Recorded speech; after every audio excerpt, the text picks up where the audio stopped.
Okay, let's unpack what feels like a pretty significant turning point for, well, how we experience the internet, Definitely. and specifically how brands reach us online. By the end of 2025, Google Chrome is joining Safari and Firefox, getting rid of third-party cookies. That's the plan.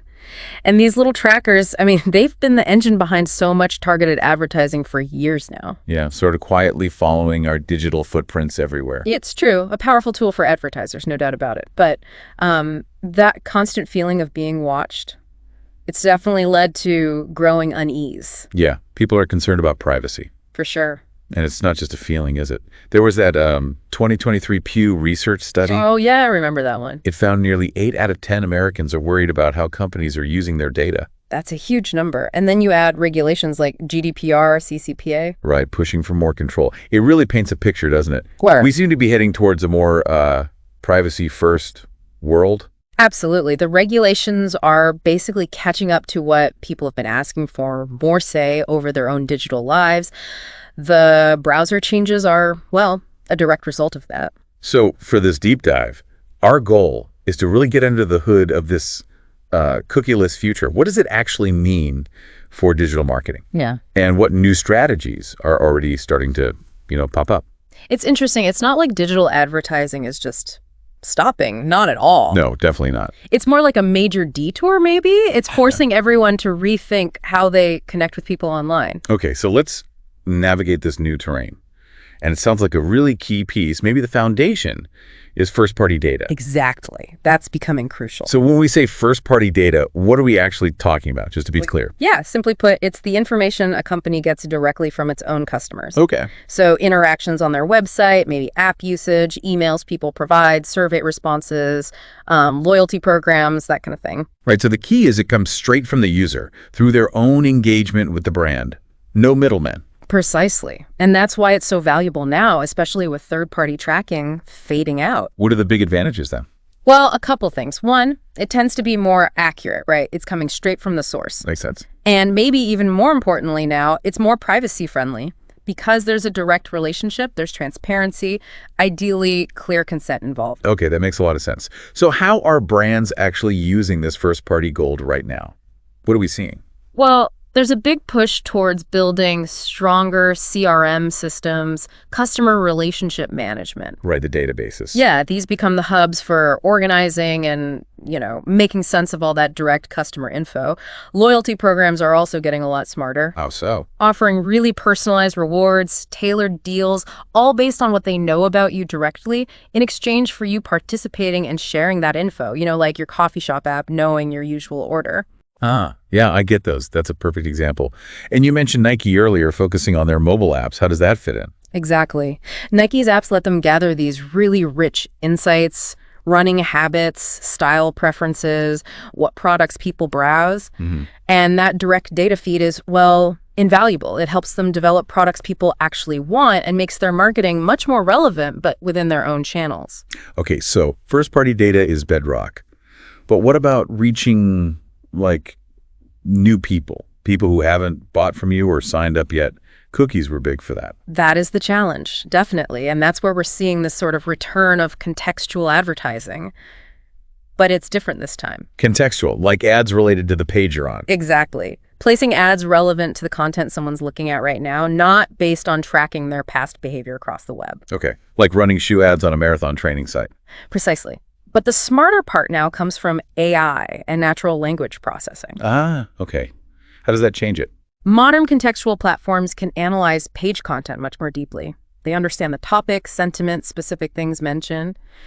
It leads to way more intelligent ad placements than just, basic keyword matching. So much more sophisticated than it used to be. Absolutely. And the trend shows it. That GumGum report from 2023 said 65% of marketers are boosting their spend on contextually.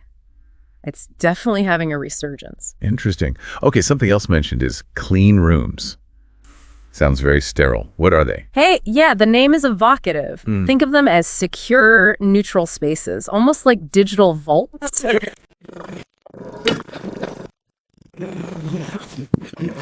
without revealing any personal data to each other. Right, so you pool insights, not identities. Exactly. Big players like Google, Meta, Amazon, they all offer these environments. Ads Data Hub, Advanced Analytics, Marketing Cloud. And what do marketers do in these clean rooms? Things like analyzing campaign performance across different platforms, measuring attribution, which is getting harder, right? Yeah. Figuring out which ad led to a sale. Yeah, definitely harder without cookies. And even building lookalike audiences sometimes, all within a framework designed to protect privacy.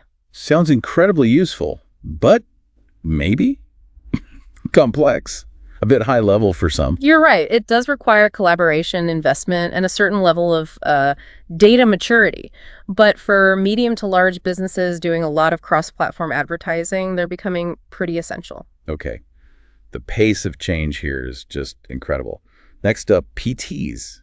Privacy-enhancing technologies. Sounds like something from a spy movie. Maybe a bit. But PTs are basically a set of fast-developing techniques focused on protecting user data at a really fundamental level. So new ways to work with data. Yeah, innovative ways to get the insights you need without actually seeing or exposing the underlying personal details. Can you give an example or two, make it a bit more concrete? Sure. Take federated learning. This lets AI models train on data spread across lots of devices like phones without the raw data ever leaving the phone. How does that work? Only the sort of learnings, the patterns found locally, are shared and combined centrally. The personal data stays put. Okay, interesting.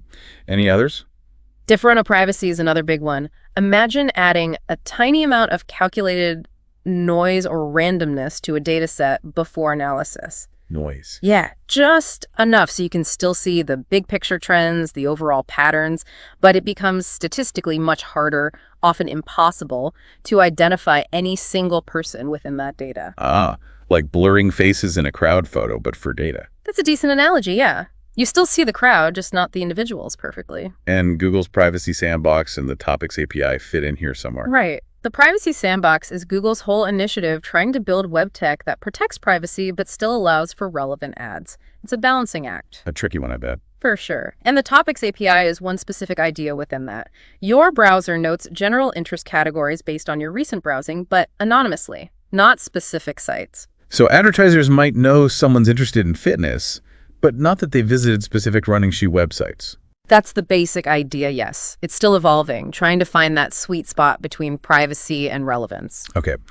So beyond finding new ways to target ads, it feels like this whole shift is also forcing brands to just rethink engagement entirely. That's a really critical point. Absolutely. Right. Without relying on that constant background tracking, brands have to build more direct, more meaningful relationships. It demands more creativity. Definitely. More value-driven approaches. We need to give people a reason to engage directly. What kind of strategies are emerging there? Well, interactive content is big.